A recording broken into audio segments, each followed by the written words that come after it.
All right, ladies and gentlemen, welcome to Practical Shooting After Dark. Ooh, from Washington, handsome Yes, Kim, Professor Kim right here. Professor. Oh my God. With those sunglasses, we should call you like Professor Poon. Just don't let your But, wife hear me say that. oh, okay, I won't ask. Don't I'll ask what just that Google means. it. That'd Don't be, yeah. do not ask Don't, what that means. yeah. Ben said with these glasses on, I look like Professor Poon. What does that mean, sweetie? It's like Yeah, that's, Ben yes, is Siri. See Ben what is Siri not has to coming say over for about dinner ever again, is what she's going to say. it. You're hanging out with the wrong crowd. Dude, as crowds go, I am definitely the wrong crowd. and and from kind of the middle part of the country, Omaha. Yep. Hello there. Hello, Omaha. All right, well, you guys know the rules. Everybody comes here with a topic, a fun thing to talk about, as well as we'll answer some questions if we have time and if we feel like it. Does that sound good, guys? Yes, Sounds Before we amazing. get into awesome. that, I have some capitalism things to take care of. First, upcoming classes with me. If you'd like to take a class with me, um, well, I'm going to tell you some opportunities you can do that. Florida, near Miami, there's a class that has some openings. If you go to bensteger.com, click on Take a Class, and scroll down past the testimonials and stuff. There's the upcoming classes calendar. There's some stuff in Florida. I'm pretty sure there's openings in a couple of them. Dallas, Texas Advanced Training Class. It's a little bit of a different class. It's where people get broken into groups, learning how to shoot and diagnose drills. It's a pretty good thing if you're already good at shooting and a good trainer. That's happening. Those opportunities are in April. And Arkansas, I think there's a couple openings there, and they're also on my calendar. Um, Joel, your stuff's, I'm scrolling down here into May. Your stuff's full in Nebraska, I imagine. Yeah, I have a waiting list of like 20 people. Like, I do keep names, but no, we're like, it was Okay, booked within a so month. No bueno. let me scroll Well, down it's through my good, but calendar. June, I'm gone.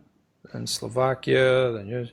All right, so those are your opportunities if you'd like to take a class with me in the first half of this year. So no moss after that because I've got to go places and do things that are also important to me. All right, that's it. Lawrence, do you have any classes coming up?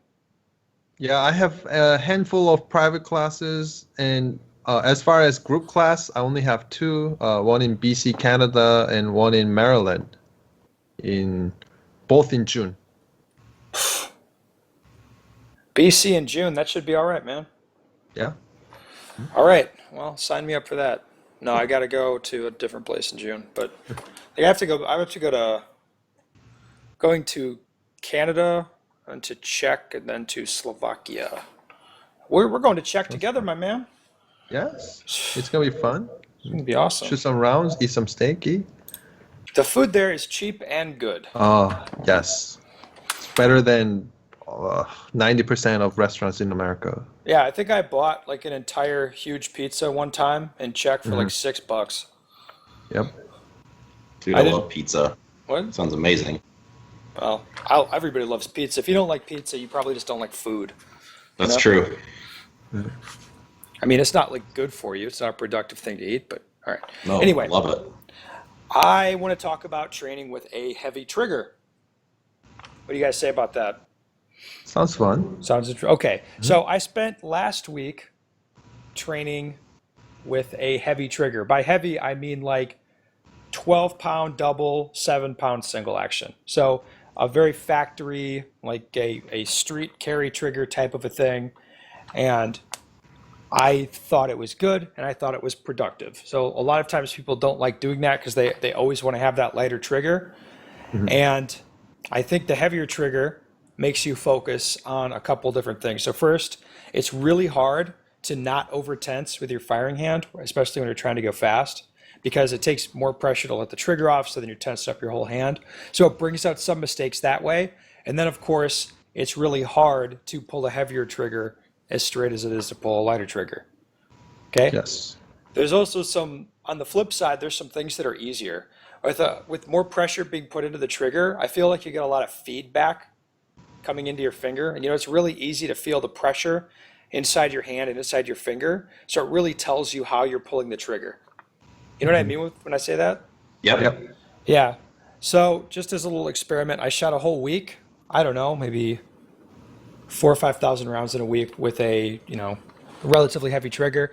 And I thought it was a very good exercise for me. And then when I switched back to like a match trigger, which for me is not super light. I don't go super light. I have like 7-pound double, 3-pound single, something like that in my guns. Maybe it's 7.5, 3.5. I don't know. But when I switched back to that, I'm like, oh, this just feels easier. This just feels nice. Is it fair to say that the heavy trigger will bring out all the fundamental, like maybe issues or stuff you need to work through, whereas the light trigger would maybe mask it? Is that a fair statement? Yeah, that's been my kind of my bog standard advice for people for a long time. If somebody's new coming into the sport and then they buy a gun, so they're shooting a factory Glock or they're shooting a factory SIG or Beretta or whatever, and they're like, well, should I get a trigger job? And it's like, yeah, I mean, if you're in D class, you can go get a trigger job if you want, and that will make your gun easier to shoot. That's true. But if you learn to shoot the heavy trigger, when you go to a light trigger, you're going to appreciate it, and it's still going to help. It just makes life easier. So, but if you can't shoot a heavy trigger, you can't shoot a light trigger properly either. You're right, it masks it. It makes it so you have to shoot a little bit further away, shoot a little bit faster to see the same issues. For sure. Yeah. And that's For me, why I shot double actions long time, and last week at the SHOT Show, I shot PPK, which is like 15 pounds double action. It was the first double action gun ever built. So that really helped me to develop one of the trigger pull style I have. So I have fixed pull, which is like slapping. If you have 5-pound trigger, I'm pulling at least 5+ pounds. And then if I am pulling gradually for accurate shots, I'm starting for like 1, 2, 3, 4, 5, 6, 7, incrementally increasing. And when it's like 10 pounds or 15 pounds double action, I have more room to experiment in the gradual pull. Rather, if you have 5-pound double action, the range of pound is lower. That makes sense. Mm-hmm. So I was able to really experiment with a gradual pulling on the double action heavy triggers. I think that really helped me to understand how much sensitivity I need to gradually pull the trigger. Gradual pull is definitely not prepping. It may look like prepping if I am pulling 2-3 pounds on a 5 pounds because it removed the slack, but definitely different than prepping. I think the only thing really to mention that's very important is to have my match pistol to be pristine and have the lighter trigger if I'm going to do that. Not so light that it's unreliable, but to definitely, I like having my training guns be, if they're more stock or a heavier trigger is fine. Especially if you dry fire or shoot them a lot, the trigger can get lighter. And I would always like to be in a situation where when I shoot my match gun, it's like, oh, this is nice. I like this, but not where I'm surprised. So by having like one of my last gun that I had set up, it's not quite as light as my other ones, which I'm sure it will be once I shoot it more. And originally I was gonna mess with it or give it back to my buddy, like, hey, could you mess with this more? I thought, I shot it a bit, and like it doesn't bother me now. It doesn't matter. And if I was doing like any little issue where I was having problems with something, it's like, well, if I had, I don't know, pre-ignition push, or I wasn't pushing this trigger straight back, it's like, well, I wouldn't have been doing that with the light trigger either, like I'm doing the same thing. So yeah, just like what you're saying, if I have an issue, like maybe it shows up with the lighter trigger gun, or it shows up with the heavier trigger where it wouldn't with the light trigger. But yeah, and the nice thing for training is if you have a couple guns, it's not really hard just to throw a heavier spring in your training gun, especially hint, if you live in a cold climate and you're not really shooting live fire this time of year and you're just doing a lot of dry fire, just make the dry fire gun a little bit heavier, and you'll get good. Yeah, and I don't think you have to have a 16-pound double, but just having it just a little bit. It doesn't have to be stupid, but no, but just slightly heavier than my matched gun. I like that. Absolutely. All right. Mr. Kim, Yes. or should we call you the Poon Doctor? Yes. I am wearing this fancy hipster glasses right now, but for the topic, I brought more than my hipster glasses. So I actually have three, but one is in my car. But right now, you're seeing a Rudy Project sunglasses. One is a red HD whatever polarized, and then the other one is actually a brown color sunglasses. It's not really thick brown, so but it's actually brown. If I go into the sun, it's gonna darken up. Oh, it's like a So- transitions lens? Yes, exactly. Are you And on that another team one- now? You got to get on the Rudy No, team. I'm not. Okay, I'm not. okay. I'm just saying, it'd be good if Don't you... want to be in that team. All right. Dude. Whoa. I just think it'd be funny. Oh, I'm not telling you anything negative about it, but personally, no. Okay. Yes. Anyhow, because I'm in Team Walther. All right. Okay. Well, you could be on more So- than one team. You're on Then the leave 'em training alone. group team. Oh, You're on the but- pro shop team. I will pass that. Pass on Okay. that. So the third one is actually green one. It's in my car, but the reason why I bought these three colors is to experiment with the color contrast. So when I shot with Ben last year, I tried his Oakley glasses, Yeah. and then that was a Prism Gold Golf, whatever, Prism Golf color. So it was supposed to have more contrast for the green colors. And then when I shot green fiber front sight with it, I felt like the fiber was glowing a little bit more, picking up the color better. So I was like, oh, well, if there's a red color, then it's probably going to pick up the red dot better. I And if think there's a that's brown- the Oakley Prism Axe Murderer. You can really see Oh, okay. blood really well. Yeah, I wanted to try Oakley, but they don't have the insert, prescription insert. So that's why I had to go with Rudy Project. Because They have the don't? insert. Don't they have Oakley RX? You can get prescription stuff, can't you? At the time, 2018, I didn't see that on the menu. Oh, for that specific type of glasses. Yeah, the Oh, specific okay, type okay. one. I think they only offer specific frames with Ah, the okay. prescription. Yes. So I bought the brown so I can see the target better. I bought the red for the red dot, green for the green fiber optic. So I'm experimenting with those, and I am very intrigued by those color contrasts. So when I use brown color, I feel like the target really spots, especially in a dark Washington weather. It really helped to me. And for the red color, I could see the red fiber glowing a little bit better because I'm shooting with a 2.5 MOA red dot, which is small size. So that kind of helped me. And also the polarized lens really helped me removing the glare. However, when I used a regular polarized lens that's a black color, it really dimmed out every color out there. However, reducing the glare. So I wanted to have the reduced glare with the red color more emphasized. So I'm really liking it so far. And I think if you shoot red dot or green fiber optic, you might want to try out if you are buying a new sunglasses. Okay. Yeah. Mhm. I like it. Yes, for sure. So experiment with glasses. It can make you feel better. Mr. Joel. Well, scrolling through Instagram, there's always people posting like dry fire videos because people Really? are, yeah, people are It's just starting. like booty pics just come up in my Instagram. Maybe our feeds are different. I suspect they are, sir. If you start to dry fire a lot and you have, like me, you have not been dry firing for the last 2 months, your hands are not going to be accustomed to that. And then people are posting pictures of like, look how much I ripped my hand open, and they're like bleeding and stuff. So if you dry fire a lot, your hands aren't, seasoned to that. You have aggressive grips, you're checkering, your hands will get chewed up. I don't like pain or bleeding don't? all over the place. No, I don't. Oh, So no. something I started doing in the last year is using athletic tape.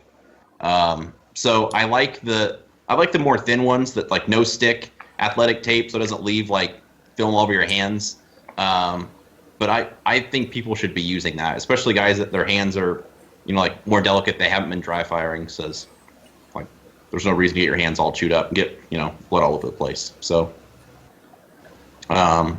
especially the other thing I use it for a lot is I'm always a little nervous the day before any match So I like to dry fire just as a way to feel more comfortable, even if I'm not going to get any better. And by taping up my hands, I protect them so they feel good the day of the match, but my hands feel, fresh. So I think people that aren't using athletic tape should be. Yes, it's always on my desk. Yes. On my desk, I have tape, pro grip, and fancy lotion. It's a must-have. Yes. If you dry fire, yes. I don't know about the fancy lotion, but It's mainly for your hands. okay. Yeah, not Jesus. I do like you had the thick athletic tape. They make real thin ones that I like better, especially around the joints. It's easier to tape, but yeah. Anyway. Yeah, that's important. Well, that's good. Let's see if we can get a sex joke out of this next one. Let's go to a question.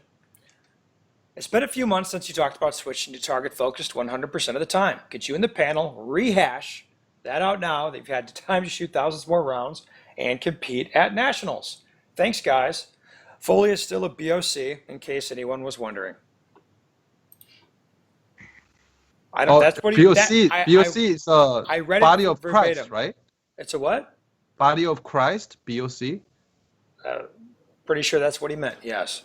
Yeah, that's all I know. So I suspect so, yeah. All right, so I guess target focus is kicks to me. So yes, I switch to target focus all the time. So people's first question would be, is it less accurate? And I've actually found, drum roll, I'm actually more accurate now. Shooting target focus all the time. Not So when you less say accurate, more. when you say target focus, the target is perfectly The in target is clear. focus, The sights and then are your blurry. sights are blurry, but it's not Always. like you don't just look at the target and just like, well, the sights are, just jam the gun at it. The sights are blurry, but you're still aligning them for the amount that you need to given Yes. the difficulty of the shot, right? I Is that just fair? never focus on the front sight. Definitely try not to. yeah, I witnessed that last summer. So Ben was telling me, "Hey, I can shoot target focus on every target." I'm like, well, we're not at 50 yards. So we went literally 50 yards, and then he shot like a pretty good pace. It's not like slow pace bullseye shooting. It's like a match pace, and then all target focus, all alpha. And I'm like, oh, I need new eyes. Yes. So Well, with more time doing it, I found myself more accurate, and I think I'm more accurate because with both eyes just pegged open, really looking at the target, I have a really good sense of like three-dimensional space around my gun, if that makes sense. Mhm. You know what I mean? So I have an easier time aligning the gun where I'm looking, and the only times I've had problems is fast shooting on steel, where I'm transitioning around a lot, and I start wanting to use the sights and go like not use the sights but focus on the sights and like flipping back and forth. I have to just really make sure that I'm staring exactly where I want the bullets to go and then bringing the gun to where I'm looking. That's the only time I've had any issues.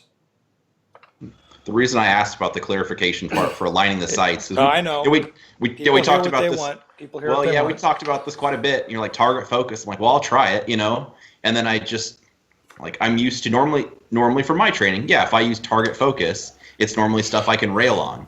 So using those like the intermediate, like whatever for your skill level, whatever intermediate distances or partials, you still have to let those sights, even if you're not focused on them, you still need to allow them to align. So or stabilize as much as you need them to for that shot. So. Yeah, and this was especially the case. And the other change I made at the same time was instead of dulling my fiber, I'm just leaving the fiber bright. And there's been some pain, some growing pains with that. But overall, I think it's going to be okay. It's going to be an okay change. What I'm finding is that with a really bright fiber, I'm kind of wanting to hit high, especially at tight or long shots. So I just have to be conscious about the front sight post is where the gun's zeroed, not the fiber. And it can be difficult to distinguish in bright sunlight where the front sight post is as opposed to a bright fiber. Because you kind of start shooting at like a red dot, like you don't have a rear Yeah. sight. It's kind of easy to do. Yeah, exactly. So I found overall I found myself being more accurate, and I don't know. Would you say faster, Joel? Maybe. I don't know. I I don't have a lot of matches in. Maybe not faster, but it's definitely just a simpler system. It's I just, do not. Go ahead. Sorry. It's just a simpler way to aim and shoot. I don't do that all the time. I'm still experimenting with that, depending on the shot. But from what I've saw, I don't know that my time was really affected one way or the other. It wasn't like I Yeah. sped up or slowed down.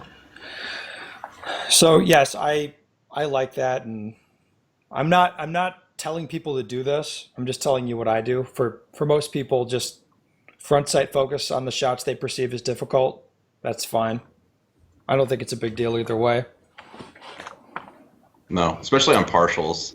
I was not necessarily comfortable with it, and that's why I tried it just in practice. And like, yeah, I was still hitting the target, but it was just because I probably wasn't practiced enough. I was not getting like the alphas that I would normally want. So I'm sure as I do it more, obviously I would get better at it. But All right, Kim, what would you say about this? You shoot target focus on Yes. everything.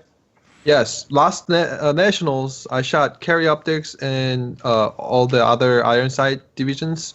So Ben was picking out, hey, your second shots are all high. So what was happening was at the time I didn't shoot iron sights for 3 months, and then I was shooting 100% carry ups, and then I went to the match. Then I was shooting every other divisions like a carry optics, so full target focus. So I had first shot pretty accurate, but in recoil I was just bringing the fiber down and aligning with the fiber basically kind of thing. So in that I had the second shot higher, just like Ben was saying about you may able to shoot higher shots. But I think it's a very good idea to experiment with shooting target focus, but make sure you have a good grip, good index, so your aligned automatic alignment is there, indexing's there. Yeah.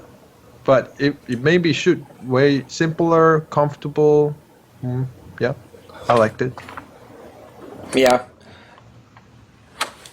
All right. Well, I think we pretty much hammered out that question. Yep. We don't have any other stuff, do we? We nailed it? Oh, yes. All Nailed right. it.